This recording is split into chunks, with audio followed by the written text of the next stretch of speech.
Small intestine bacterial outgrowth, यानी जो bacteria है उसका आउटग्रोथ हो गया है, यानी एक्सेसिव ग्रोथ हो गया है। नॉर्मली आंत में थोड़ी मात्रा में बैक्टीरिया पाए जाते हैं और वो लाभदायक बैक्टीरिया होते हैं। उसमें प्रमुख रूप से ई कोलाई होता है। तो ई कोलाई डाइजेशन में हेल्प करता है, या यूँ समझ लीजिए कि इंटेस्टाइन की आंतरिक व्यवस्था को बनाए रखने के लिए थोड़ी मात्रा में बैक्टीरिया की ज़रूरत होती है और उस सब लोगों में पाया जाता है।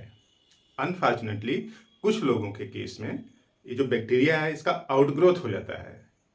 तो यूजफुल बैक्टीरिया के साथ साथ कुछ हार्मफुल बैक्टीरिया भी जनरेट हो जाते हैं आंत में और कई सिम्टम्स को क्रिएट करते हैं, जैसे देख रहे हैं यहाँ पे लिखा है।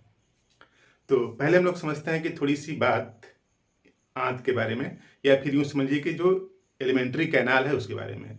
तो जो एलिमेंट्री कैनाल है वो माउथ से शुरू होकर के एनस तक एंड होता है। तो यूँ समझ लीजिए कि जैसे ये माउथ है, यहाँ पे इस तरह से ये माउथ है, फिर उसके बाद आता है जो एक बड़ी सी ट्यूब जिसको ओएसोफेगस बोलते हैं, ओएसोफेगस है।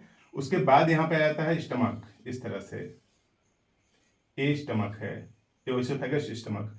उसके बाद शुरू हो जाता है आंत वाला पोर्शन, और आंत वाला पोर्शन कुछ इस तरह से है कि जो इंटेस्टाइन है टोटल 15 फीट है, यानी जो आंत है इस तरह से आड़ी तिरछी मुड़ करके कुल 15 फीट रखी हुई है। उस 15 फीट का जो शुरुआत होती है वो स्टमक के बाद से शुरू होती है। तो स्टमक के बाद 10 फीट जो रहता है वो स्मॉल इंटेस्टाइन है। उसके बाद अगला जो है 5 फीट है वो जो है लार्ज इंटेस्टाइन है, और इसी लार्ज इंटेस्टाइन के पोर्शन में क्या बन जाता है, यहाँ पे एनस है।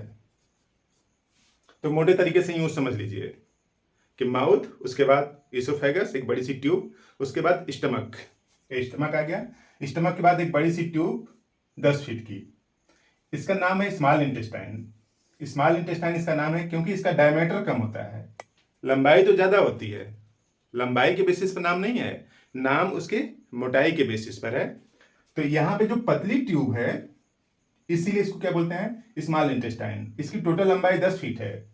उसके बाद वाली जो ट्यूब है बड़ी ट्यूब है, यानी मोटी ट्यूब है। मोटाई इसकी क्या है, ज़्यादा है, लेकिन ट्यूब छोटी है, 5 फीट की है। तो इसको क्या बोलते हैं, लार्ज इंटेस्टाइन। अब होता क्या है कि यहाँ माउथ से फूड जब जाता है तो स्टमक में आता है। स्टमक में ढेर सारा एसिड है, HCl है, और उसका पीएच काफ़ी कम होता है।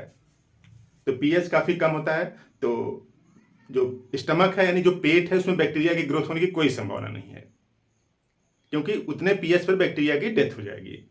उसके बाद अगले वाले पोर्शन पर यहाँ पे ये जो है, ये वाला पोर्शन क्या है, स्मॉल इंटेस्टाइन का है, और ये वाला पोर्शन क्या है, लार्ज इंटेस्टाइन का है। तो यहाँ पे बैक्टीरिया पाए जाते हैं, डाइजेशन में सपोर्ट करते हैं।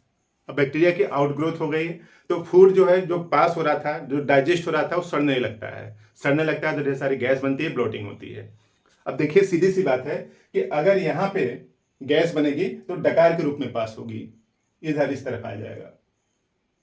और लार्ज इंटेस्टाइन में अगर गैस बनेगी तो इस तरह से पास होगी, एनस से पास होगी। तो यहाँ पे ब्लोटिंग है, डकार आती है इस तरह से।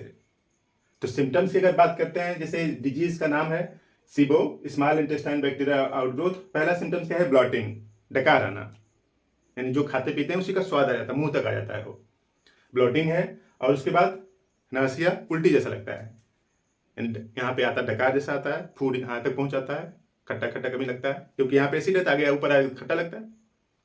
तो ब्लोटिंग, उसके बाद नासिया, डकार जैसा, उसके बाद लॉस ऑफ एपेटाइट, कुछ दिनों तक चलता रहता है, उसके बाद भूख ही नहीं लगती है, लॉस ऑफ एपेटाइट हो जाता है। और दिक्कत बढ़ने पर क्या है, एब्डोमिनल पेन, पेट में दर्द होता है, और पेट में दर्द होता है। और उसके बाद क्या है कि अनकंफर्टेबल आफ्टर ईटिंग, खाना खाने के बाद ऐसा लगता है कि कुछ गड़बड़ हो गया है, क्योंकि जहाँ ही भोजन पहुंचता है तो स्टमक में आता है, यहाँ से डकार आनी शुरू हो जाती है। उसके बाद इधर जाता है, यहाँ पे बैक्टीरिया की आउटग्रोथ ज़्यादा हो गई तो बैक्टीरिया भोजन को पचने नहीं देता, सड़ने लगता है। तो इस तरह से खाना खाने के बाद जो पेन स्टार्ट हो जाता है, और डायरिया भी हो सकती है कुछ लोगों को, क्योंकि स्टूल को पास करना चाहता है शरीर, यानी जिसकी वजह से शरीर को नुकसान हो रहा है उस मटेरियल को ब्रेन चाहता है कि उस शरीर से पास हो जाए, तो क्या स्टार्ट होती है? डायरिया। अब अगर इतनी चीजें चलती रहीं, यानी डकार आ रहा है, पेट में दर्द कर रहा है, खाना खाने का मन नहीं कर रहा है, तो वेट लॉस तो होना ही है, वजन तो कम होना है, क्योंकि शरीर का पोषण ही नहीं हो रहा है। जब शरीर का पोषण ही नहीं हो रहा है तो वजन कम होना ही होना है। तो अनइंटेंशनल वेट लॉस, यानी कुछ पता नहीं चलता लेकिन वजन कम हो गया, और इसके बाद पूरी बॉडी में लगता है कि माल न्यूट्रिशन हो गया है, यानी कुपोषित बॉडी हो जाएगी। इस तरह से सिम्टम्स हैं सीबो के। और इस सीबो के लिए, यानी इस सिम्टम्स को ठीक करने के लिए होम्योपैथी में कई दवाइयों में से एक बेहतरीन दवा है, आप उसको यूज करें, इन सब सिम्टम्स में आसानी आएगी। और दूसरी दवा से भी लाभ हो सकता है, लेकिन यहाँ पे ढेर सारी दवाई तो बताई नहीं जा सकती, दिक्कत क्रिएट हो जाएगी, इसलिए सिर्फ एक दवा बताते हैं, और उस दवा का नाम है रुबिनिया। रुबिनिया का मदर टिंचर ले लें और उसका 15 बूंद 3 टाइम यूज करें। तो 15 बूंद 3 टाइम यूज करेंगे तो ये सब जो सिम्टम्स हैं ये सब धीरे धीरे ठीक हो जाएंगे, पूरी बीमारी भी ठीक हो जाएगी। अब बैक्टीरिया के आउटग्रोथ कैसे खत्म होगा? बैक्टीरिया का आउटग्रोथ जो है वो वहां पे कुछ ऐसे टिश्यू बनेंगे, यानी जो हेल्दी टिश्यू बन जाएंगे आंत में। आंत के जो टिश्यू डैमेज हो गए हैं, यानी बेहतर क्वालिटी के नहीं है, इसलिए बैक्टीरिया की आउटग्रोथ होती है। तो ये जो रुबिनिया मेडिसिन है, इंटेस्टाइनल फ्लोरा को, यानी आंत के अंदर को जो आउटग्रोथ हुआ है उसकी इंटेंसिटी को कम इसलिए कर देगा कि जो टिश्यू है उनको रिपेयर कर देगा, उच्च क्वालिटी का टिश्यू बना देगा, और हो जाएगी तो बैक्टीरिया की ग्रोथ की संभावना अपने आप कम हो जाएगी। इस तरह से जो बॉडी की जो सिस्टम है उसको ठीक करता है।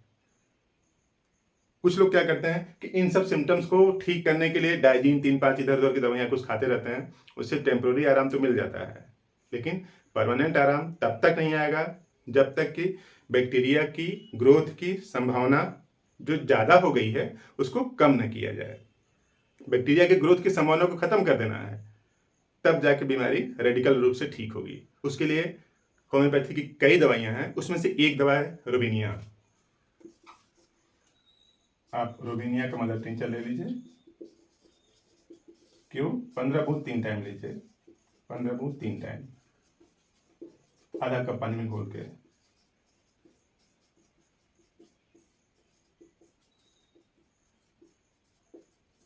एक से 1.5 महीने लीजिए, उसके बाद इसकी 30 पावर की लीजिए। तो इस रुबिनिया से सीबो जो एक बीमारी है उसमें आराम मिलेगा, बीमारी ठीक होगी। तो अब आपकी जिम्मेदारी है कि आप यहाँ तक देख रहे हैं तो बात जरूर समझ में आ रही होगी, तो इस वीडियो को लाइक करें, चैनल पर सब्सक्राइब कर दें, शेयर भी करें। कुछ लोग इस बीमारी से बिना किसी डॉक्टर के पास जाके अपने से ट्रीटमेंट ले सकते हैं, ठीक हो जाएंगे। इस तरह से काम की बात आप समझा। Thank you.